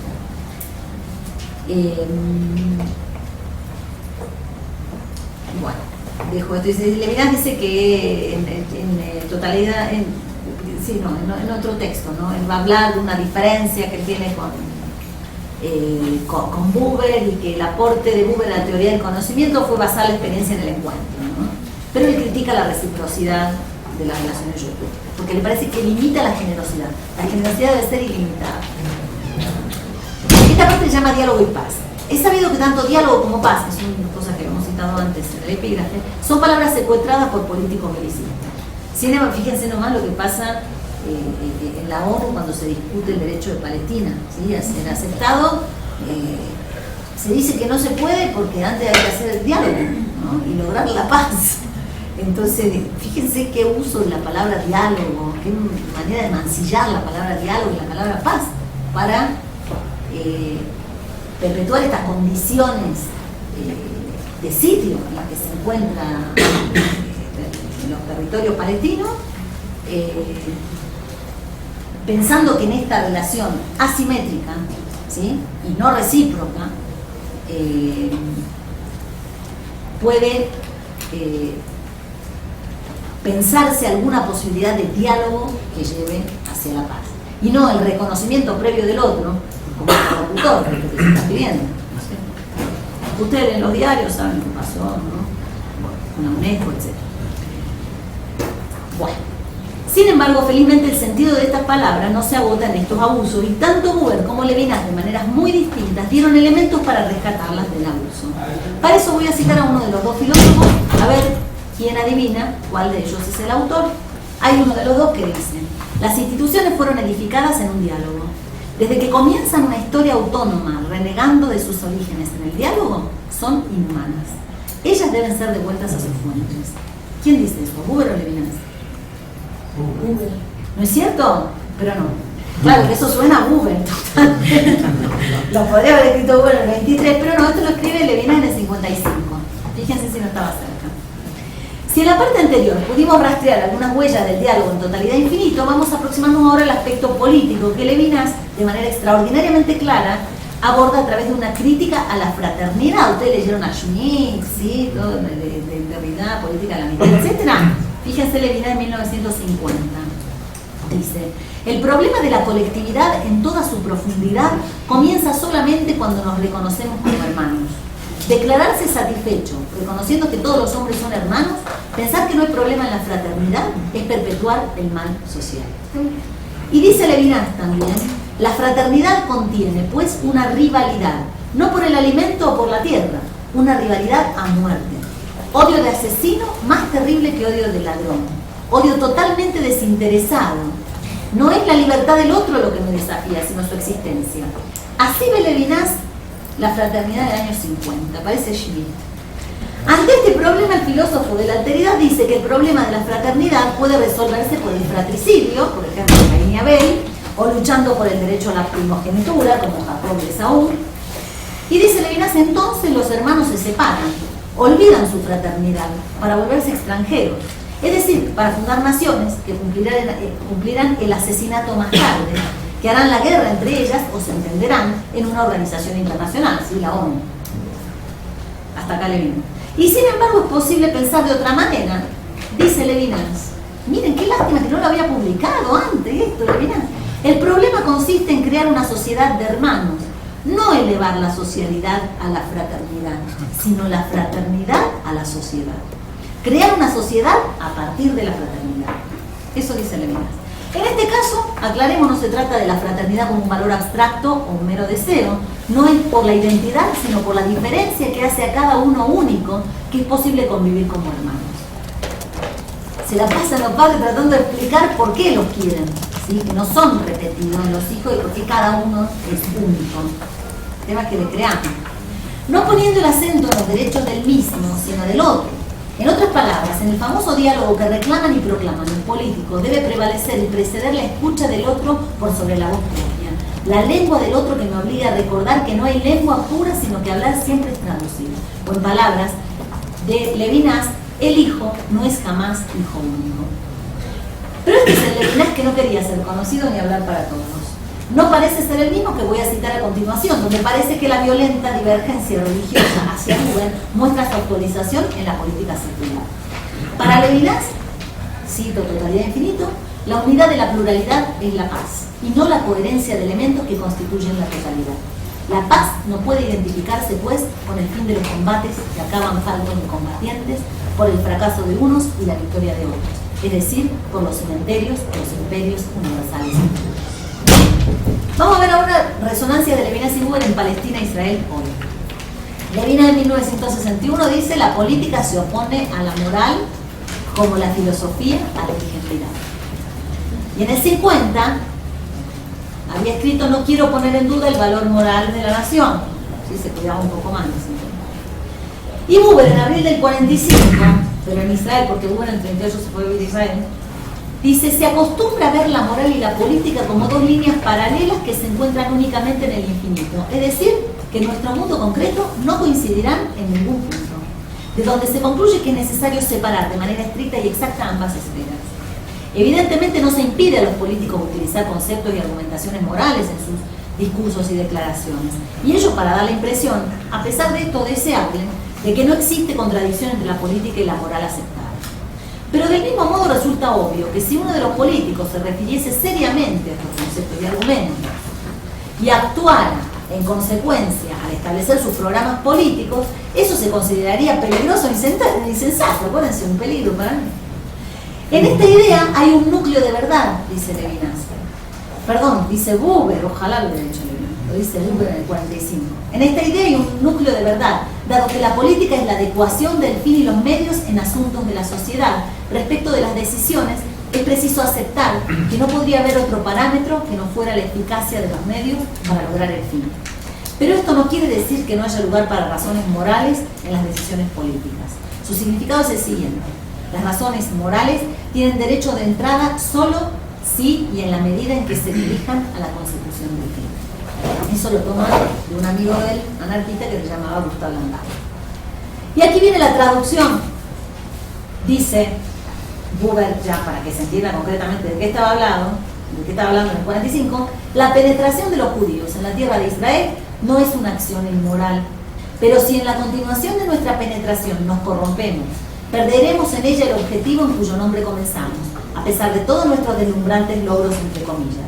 Nuestra posición es, entre comillas, inferior respecto de los árabes, pero guardémonos de rebajar nuestra posición respecto de nuestro objetivo. Y bueno, lo dijo 3 años antes de la declaración del Estado. Él obviamente no estaba de acuerdo ni en la partición de Palestina ni en la declaración en que sea necesario un Estado-nación. Bueno, aquí la distancia ya es infranqueable y la brecha se ahonda más a medida que pasan los años. El Estado de Israel se afianza, Buber radicaliza en esa misma tierra su crítica a la política sionista, mientras que Levinas demuestra su caluroso apoyo. Levinas va cercando más y más la tradición política de la frase de totalidad infinito. Por ejemplo, la justicia consiste en reconocer en otro a mi maestro. Uno diría: y bueno, ¿quién es el otro en el caso concreto? El otro no puede ser el palestino, según Levinas. Aquí van a ver algunas muestras de cómo este canon, ¿sí?, que empezó así como a dos voces, se vuelve una payada, o sea, un diálogo roto. Años después de la guerra de 1967, ustedes saben que en el 67, en 6 días, Israel anexiona un montón de territorios que están todavía hoy en discusión, ¿no? Cisjordania, Gaza, el Sinaí, el Golán. Levinas escribía, ¿sí?, unos años después del 67. Inocente de todo crimen político, puro como toda víctima, de una pureza cuya larga paciencia ha sido quizás el único mérito, Israel se había vuelto incapaz de pensar en una política que completaría su mensaje monoteísta. El compromiso ha sido finalmente asumido desde 1948, pero esto recién comienza. A la hora de completar su tarea inaudita, Israel está tan aislado como estaba Abraham hace 4000 años, cuando encaraba por vez primera esta misión. Con todo el auge y el exitismo de la anexión de los territorios, de la expansión, Levinas habla de la soledad de Abraham, de la pureza. Buber que en el lugar de los hechos de su movimiento Brit Shalom, él era sionista, pero era un sionismo distinto, fundado en 1925, ya planteaba en coherencia con su concepción dialógica y ante la manera en que el sionismo hegemónico colonizaba esa tierra habitada por otro pueblo, Buber planteaba llegar a un acuerdo entre hebreos y árabes, así como una forma de relaciones sociales mutuas en Palestina, con base en una igualdad política absoluta de ambos pueblos autónomos y para determinar los lineamientos de su cooperación a favor del desarrollo del país. El esfuerzo monumental que despliega Levinas en el terreno ético se empequeñece ante la aplicación política en Medio Oriente. Levinas no vivía en Israel, no escribía en hebreo, aunque esa lengua desde las fuentes marcaba un claro horizonte en su ética. Preparaba en Francia maestros para difundir la lengua renovada por Elías de Reñaúna.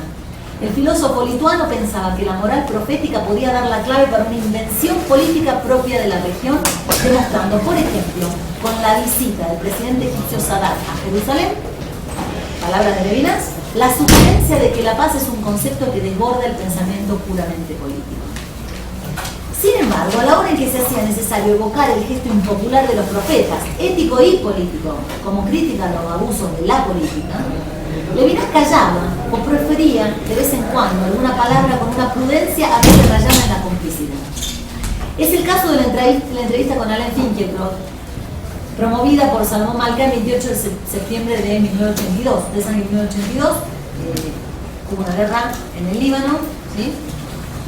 Israel participó en esa guerra. Habrán visto, conocerán noticias. Que posterior, o sea, el 28 de septiembre del 82, es después de la masacre de Sabra y Yatina, donde ante la pregunta insoslayable de Salomón Malka acerca de si para el israelí el otro no es ante todo el palestino, Levinas responde. Escuchen lo que responde Levinas en el año 82. Mi definición del otro es totalmente distinta. El otro es el prójimo, no necesariamente el próximo, pero también el cercano. Y en este sentido, siendo para el otro, usted es para el prójimo. Pero si su prójimo ataca a otro prójimo o es injusto con él, ¿qué puede hacer usted? Allí, la alteridad toma otro carácter. Allí, en la alteridad puede aparecer un enemigo, o al menos, allá se plantea el problema de saber quién tiene razón y quién está equivocado, quién es justo y quién es injusto. Hay gente que está equivocada, dice Levinas, en el año 82, cuando hay ya un juicio al ejército israelí por haber propiciado esa masacre en Sabra y Yatila, que efectivamente no la perpetró, pero la propició, ¿sí? Dándole luz al ejército de sur del Líbano. Es por demás de extraño que Levinas conteste una cosa así. Por lo menos, leyendo su ética, tan tajante, tan claramente exigente, que sea tan indulgente. Respuesta críptica, ya que parece ver la injusticia y la equivocación en una sola de las partes. Llama la atención que Levinas haga un llamado a esa invención política y su descripción carezca de inventiva. Les voy a leer otro fragmento. Dice Levinas, escribe Levinas, eso sí lo publicó. La idea sionista, tal como la veo ahora, desligada de toda mística, de todo falso mesianismo inmediato, es sin embargo una idea política que tiene una justificación ética. Tiene una justificación ética en la medida que, para ponerle fin a lo arbitrario que marcaba la condición de los judíos y a toda esa sangre vertida que chorrea impunemente desde hace siglos a través del mundo, se impone una solución política. Ella se reduce a la existencia de una unidad política con una mayoría judía en condiciones que no son puramente abstractas, es decir, que no cualquier parte. Para mí, ahí está el sionismo. Significa un Estado, mayúscula, en el sentido completo del término. Un Estado con un ejército y armas. Un ejército que pueda tener una significación disuasiva y, de ser necesario, defensiva, escribe Levinas. Su necesidad es ética, en efecto, es una vieja idea ética que ordena precisamente defender a nuestros prójimos. Mi pueblo y mis próximos, que son aún mis prójimos. Se defiende al prójimo cuando se defiende al pueblo judío. Cada judío en particular defiende al prójimo cuando defiende al pueblo judío, escribía Levinas. Esta débil respuesta en el sentido moral del término adolece de falta de imaginación por varias razones. A.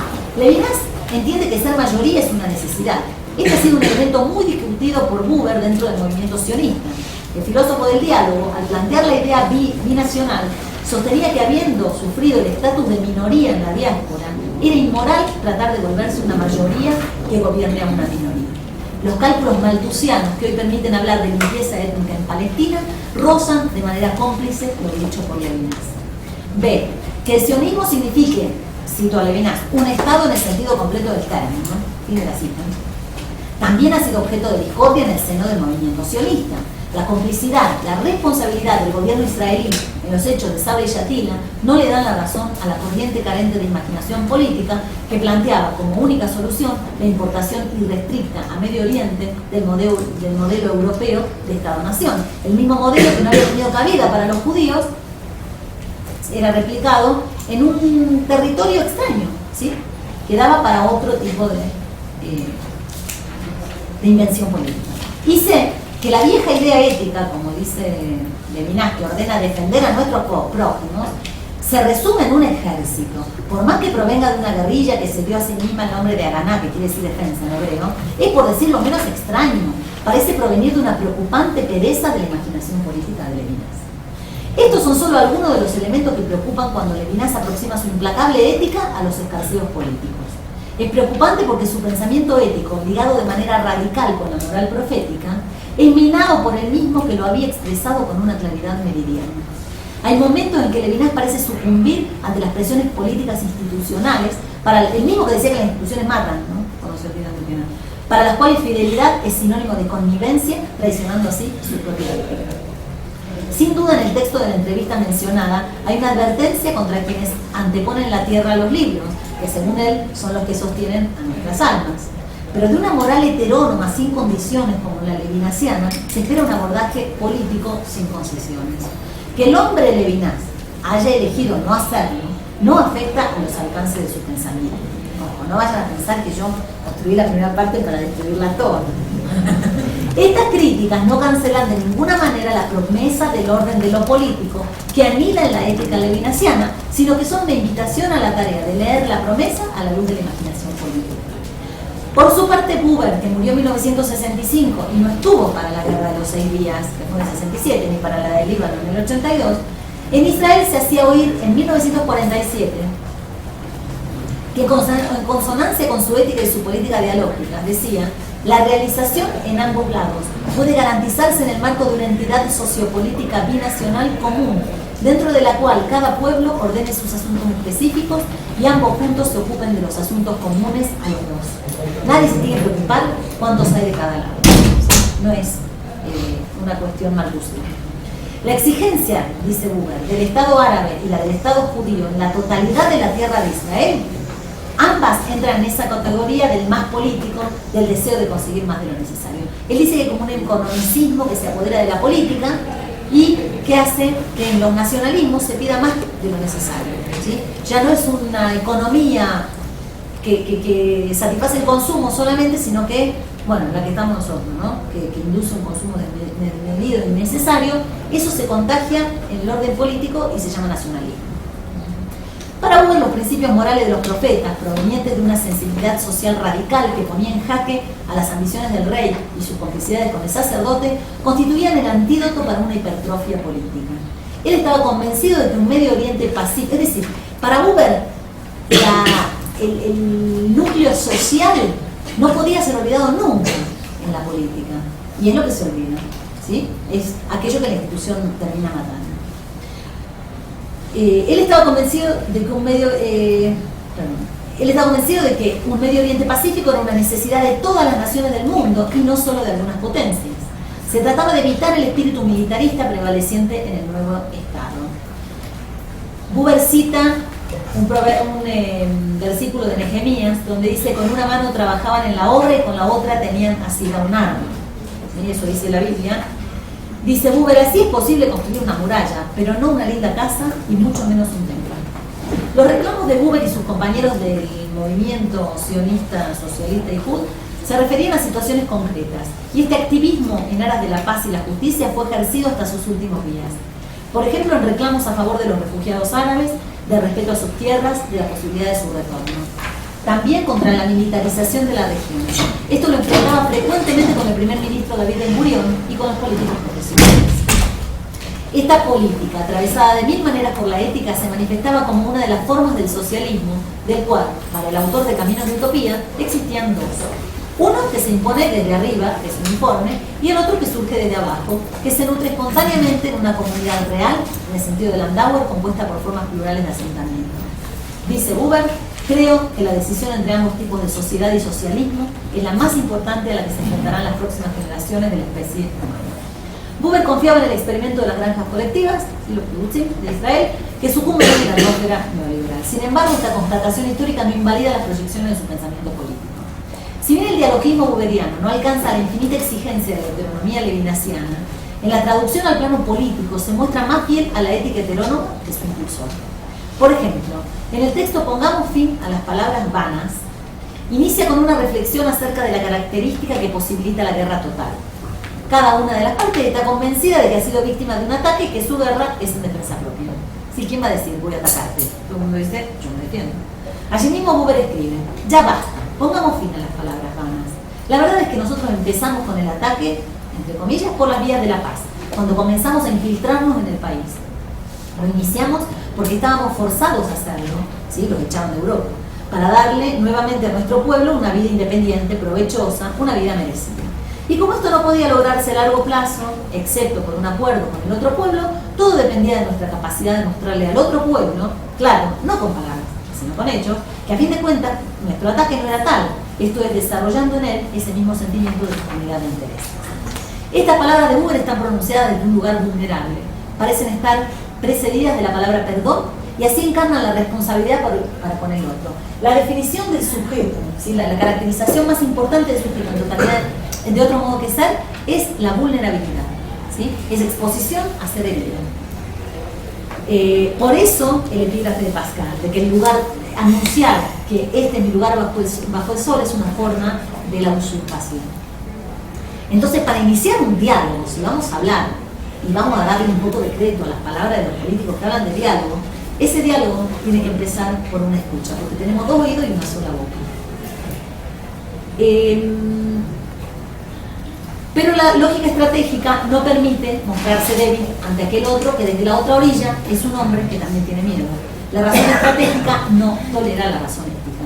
Y a modo de conclusión y para abrir el debate, si bien en las reflexiones más tempranas se encuentra próximo al dialogismo buberiano, a medida que avanzaban los años y el Estado de Israel se afianzaba y expandía, Levinas se fue distanciando del autor de Una tierra para dos pueblos.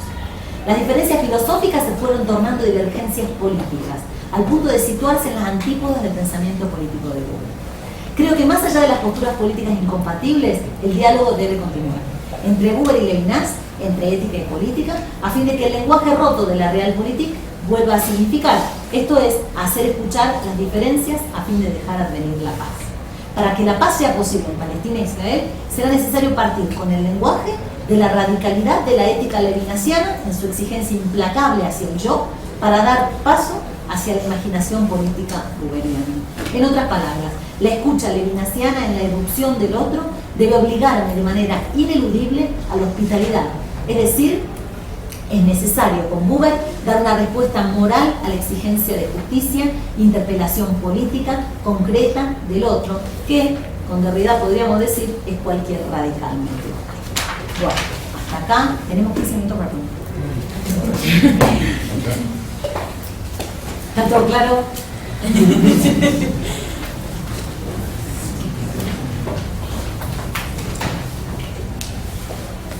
¿Les gusta Levinas?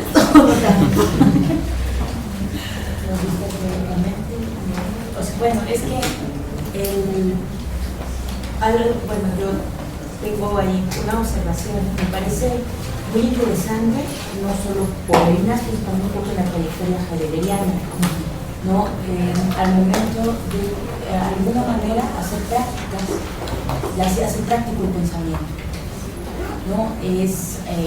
No dejo de pensar que sin querer se acercó más a Heidegger de lo que probablemente hubiera querido en cuanto a Sí, tiene razón. Entonces, para mí resulta muy interesante, pues, sobre todo porque soy historiadora. Entonces siempre una de las razones por las cuales me acerqué a Benjamin es precisamente porque es uno de estos intentos de conciliar pensamiento y acción, ¿no? Y asumir algo que en teoría han enunciado muchos. Hay una teoría política para vivir dentro de del ser un sujeto heterónimo, ¿no? Hay una ética, gracias, dentro de la heteronomía, ¿no? Hay una ética, el pensamiento ha desarrollado una ética. El problema viene para traducirlo a las acciones, y en ese sentido encuentro un ejemplo muy radical, porque es la historia que yo estudio, que es la Revolución Cultural China, ¿no? Que con todo y lo que significa en términos de atrocidad, la Revolución Cultural es un intento teórico, ¿no?, analizado desde el pensamiento y la perspectiva de Mao, de hacer entender que las ideas no sirven sin una acción que las respalde, ¿no? Digo, me resulta muy útil saber ahora cómo conducirme para leer a Levinas. Yo me había quedado con la primera parte. Mira, el tema es el siguiente, son varias cosas. Una, cuando dices la cercanía con Heidegger, llama la atención, porque una vez, en un texto de George Steiner, él dice de Heidegger que fue un gran filósofo y un hombre muy pequeño. Sí. Y a mí me pareció que esto, en esta parte, en estas declaraciones de Levinas, muestran a un hombre muy pequeño, pero no deja de ser un gran filósofo. El tema de la teoría es más complicado, porque Levinas se guarda muchísimo de tematizar, de que todo quede en el plano solamente de una formulación.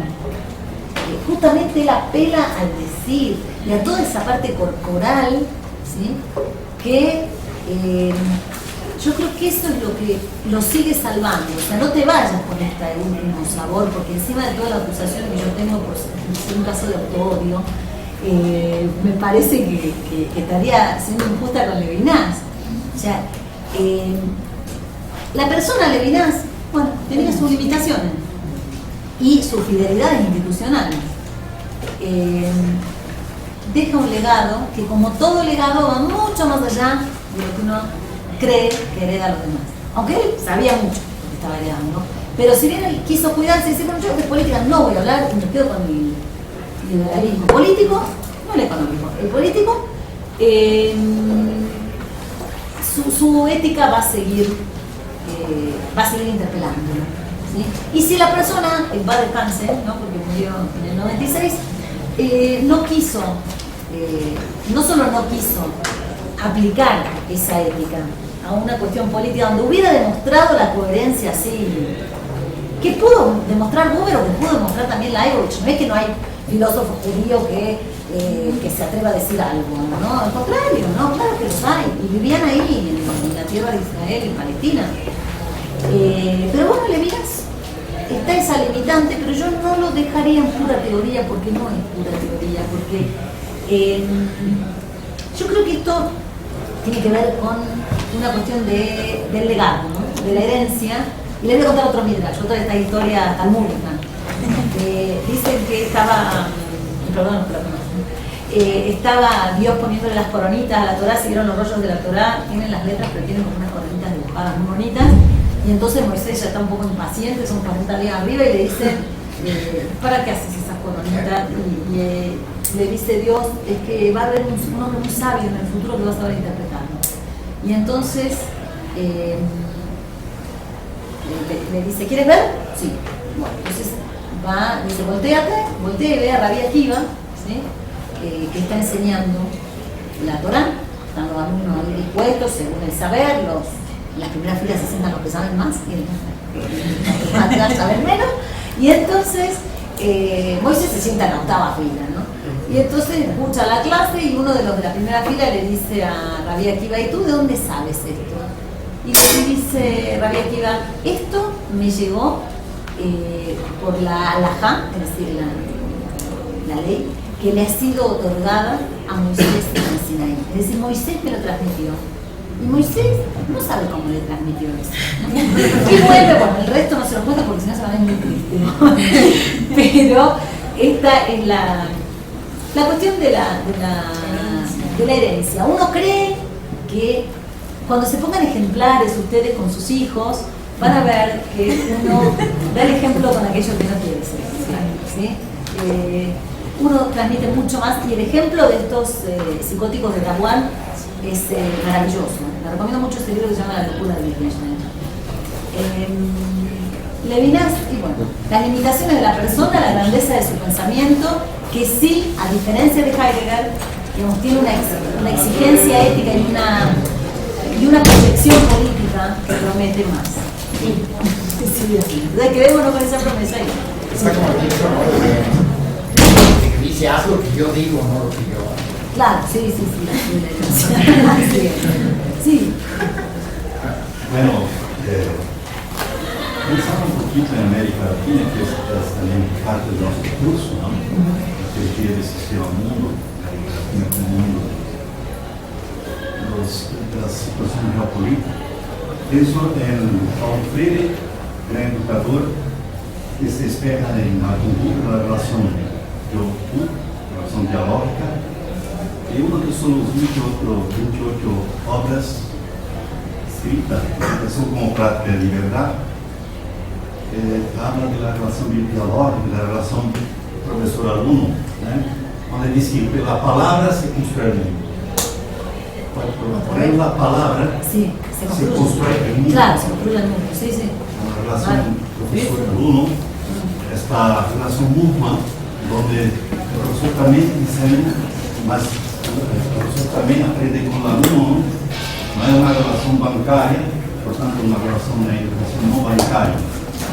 Creo que es importante también pensar en este contexto, en que se habla mucho de educación, ahorita escuchamos mucho en los radios, ¿no? Mejor de educación México. Brasil también pasó por esto, ¿no? La década de 80, 90, se hablaba que la educación, la Constitución brasileña dio mucha importancia a la educación. Creo que tenemos que luchar en toda la América Latina, ¿no? Para mudar esto, y principalmente por tener una educación no bancaria, ¿no? Esa educación no bancaria es una cuestión no solo de educación, mas de principio ético, para que se pueda cambiar el mundo, como Paulo Freire dice, ¿no? Por la palabra se cría el mundo, se hace el mundo. Entonces creo que es importante que tiene una inspiración Martin Buber, ¿no? Sí, claro. Sí. Gracias. No, gracias a ti. Muchas gracias. No, claro.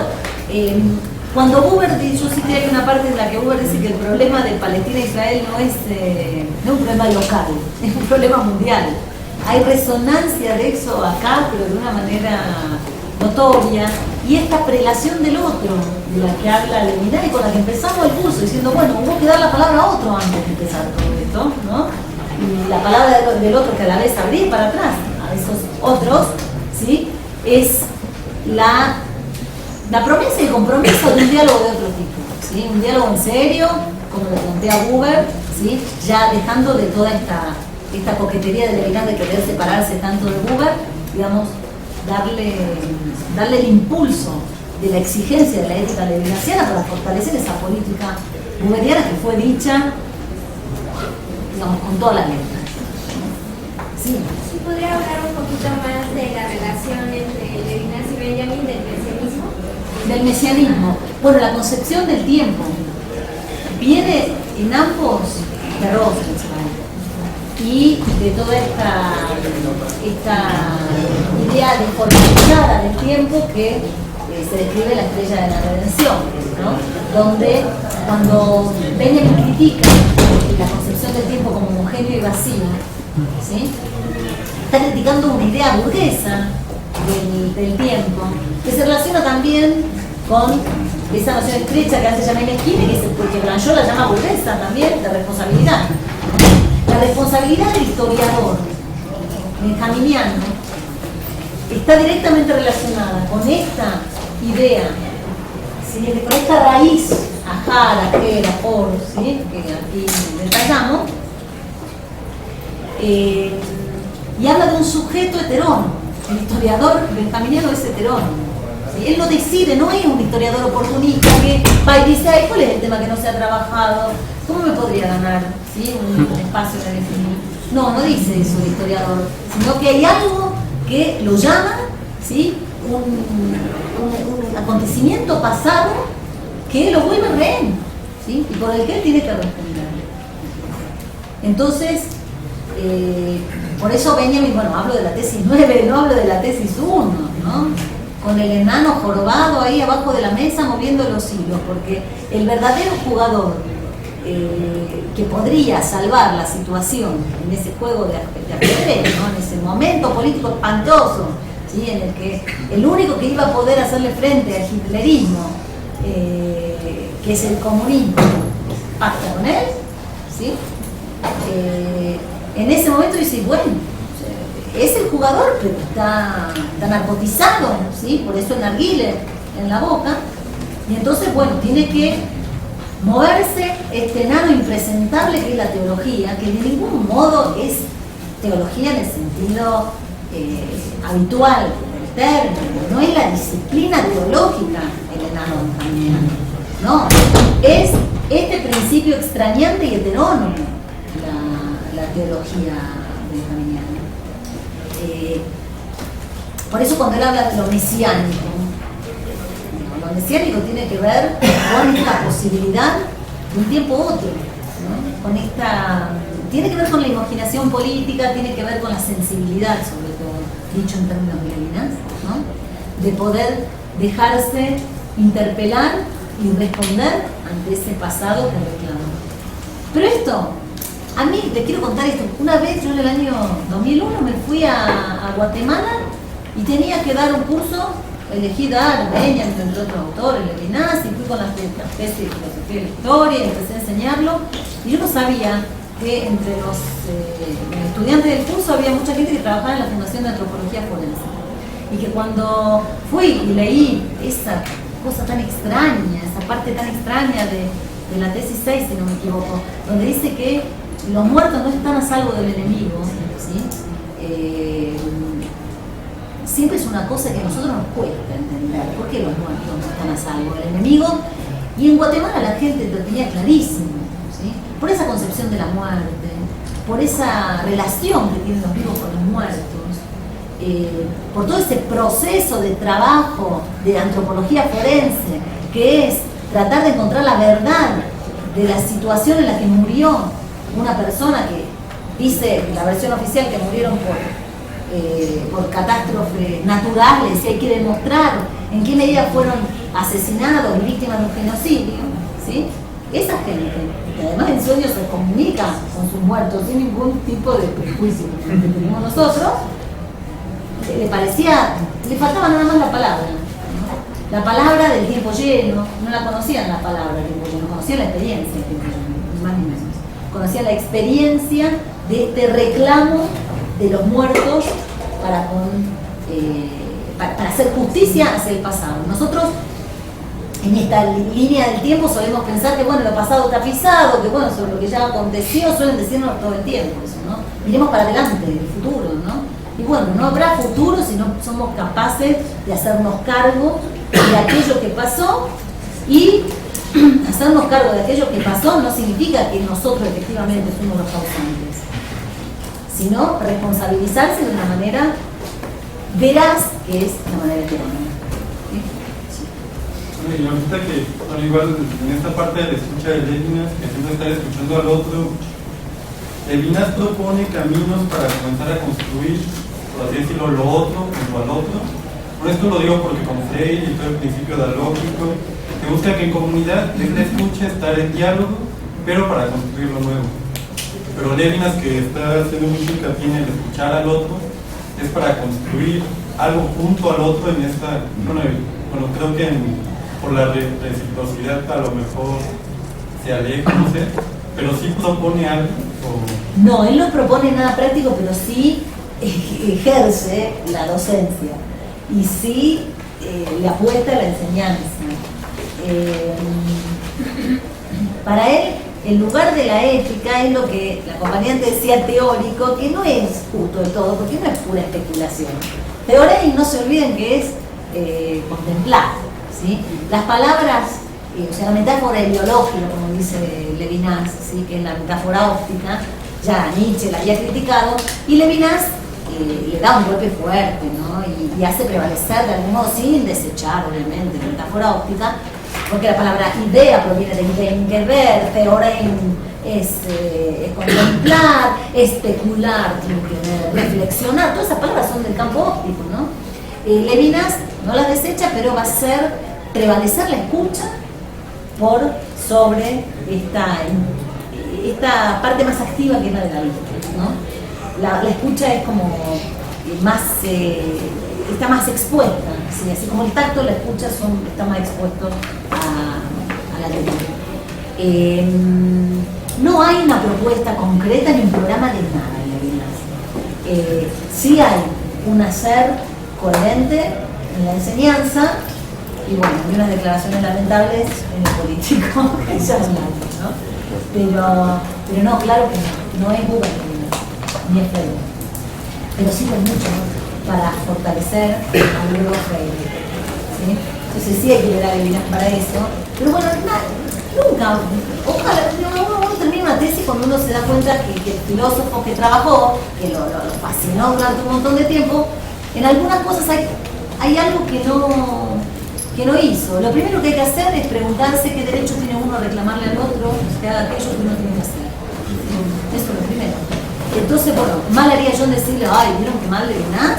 No, solamente debo decirles, bueno, tuvo esas flaquezas, pero fíjense cuánta tarea nos deja, y yo por mi parte, como historiador benjaminiano, me siento responsabilizada por mi apellido, por mi filiación judía, por mi amor a la lengua hebrea, ¿no?